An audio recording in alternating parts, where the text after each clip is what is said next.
Hello， 大家好，我是语言，今天又来讲先锋王国的事情了。上次我们有提到1254想要跟960约战，可是960他们报名成功了，但是254并没有去报名。结果在昨天1960匹配不成功，有报名这场尼罗河之王的 AB 王国欢声雀跃。然而此时的1254就变成这样的情况。不过这个当然也是笑话而已啦，我们开玩笑而已。在我上次发布了那个影片之后，我看到评论区有一个1254的玩家，他解释了一下当时候的情况。254现在首要的任务是在下一场 KVK 调先锋，引进新鲜血液，农民太多了，体量实在是太大。目前小半年以来打了一场 KVK， 2次报名都被莉莉丝通知找不到对手。尤其上一场奥尔良之围，5-6个先锋王国一起报名，最后1846最后10分钟改报英雄战歌，也就是我上个影片有提到的那件事情。基于 Rush 的解释，这场尼罗河254没有报名的原因是因为豹哥只是给了有限的时间12小时，通知要报名，班尼跟 Rush 马上就要睡觉了。最主要的原因是尼罗河这张地图完全不适合254对下一场 KVK 的要求，有的区域甚至没有办法投保，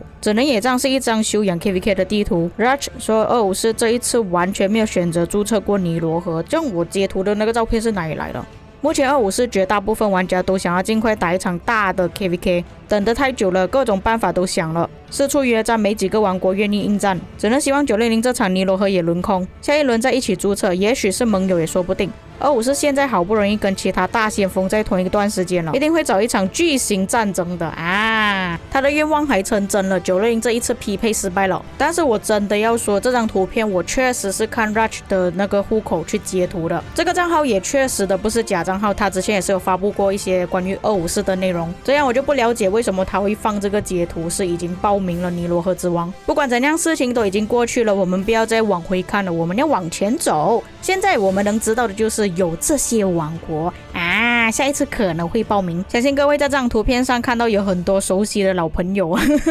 都是那种超级先锋大国，那排名呢是排他们的王国战力前300名，所以现在目前最强的其实是1254，他们战力是最高的。那击杀来说的话，虽然他们不是击杀最多的，不过以先锋王国来讲呢，算是中等水平。击杀最高的依然是960，击杀第二高的是1365，所以你们也不要小看1365，他们确实是有2兆击杀的哦，只不过不是在同一个联盟而已。因为960他们大部分的玩家都是拉高那个数值了，很多人的击杀都是很多。那么这里的王国还有包括新秀王国2489是越南王国，我没有想到他们可以排到第3名，很强啊！并且以新晋征服赛季的王国来说，他们的击杀已经算是很高了。那当然的，他们肯定会有招募一些老玩家过去他们的王国，但是你们看这里所有的列表，他的王国是最新的2489，或许他们王国会比较活跃一点，因为是新王国嘛。这里最老的王国1002也在榜上面，我没有想到他们又回去先锋王国了。但是你们可以稍微看一下击杀，他们的击杀是这里最低了，这个就是我所讲的，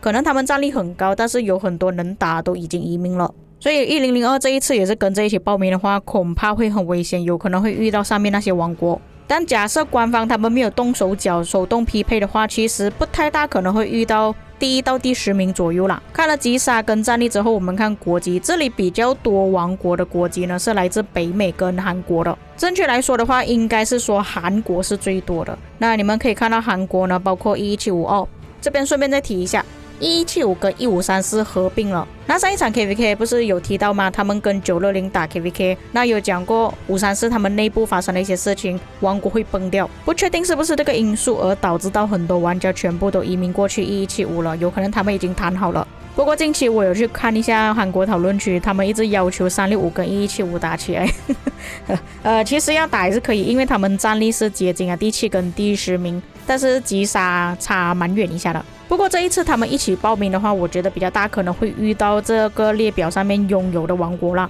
不排除他们又会再次合作。什么意思呢？就是讲曾经1365、1534、1175的人又再次合作啦，又是大家庭啦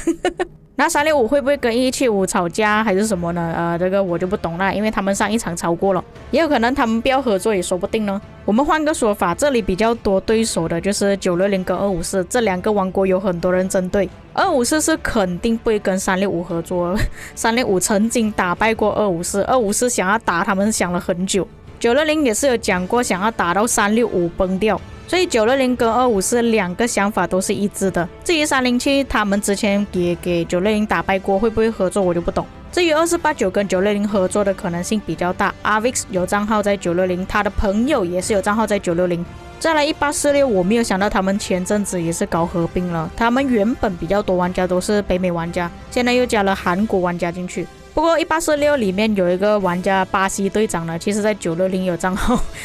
也就是说，如果他变成他的敌人的话，变成巴西队长，他要打自己的账号了，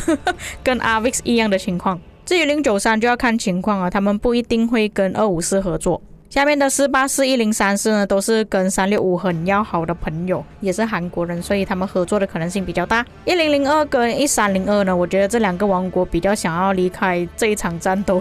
他们不想要参与你们的战斗，你们要打到灭国是你们的事情。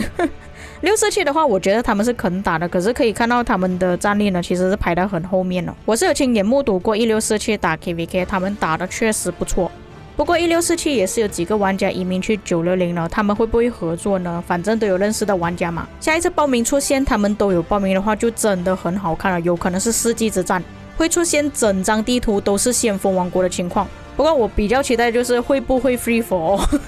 全部先锋王国在同一张地图全部都不要合作，这个是最好玩的。假设官方真的要搞起来的话，下一场报名就很重要，看他们会出什么地图。对于先锋王国有几张地图可能不会选择，第一就是尼罗河之王、步步为营啊，虽然那个地图可能不会出现了啦，沙场点兵这种地图就没有办法报名了。假设官方推出兵无常势的话，我觉得可以挑战一下。那这个兵无常势呢，不能随便丢要塞，就是单纯的拆机子而已，不会有五角大厦，打的时间也会缩短很多。不然再出八方逐鹿的地图呢，恐怕是真的要打很久，可能从关5打到皇庭都有可能。我印象中这里也是有几个王国已经跳过报名很多次了，如果下一场再不报名的话，可能就会被强制报名。我个人还是比较期待1254跟960打起来，又或者是1960跟254合作打1365和1175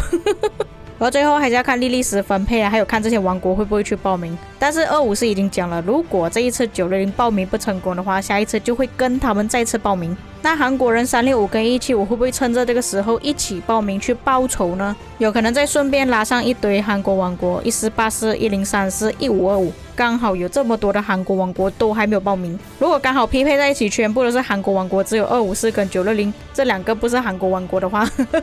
应该也是蛮精彩的不过他们这种先锋王国也是蛮大压力的，看到哇有这么多先锋王国，你不报名的话，你的王国就是农夫王国，不是先锋王国，是假先锋。各位观众的看法呢？你们觉得有哪一些王国会报名？又或者你觉得哪一些王国他们不敢报名呢？又或者你想要看到哪一些王国跟哪一些王国对战呢？可以在评论区给我知道。以上就是本期内容，我们下期再见。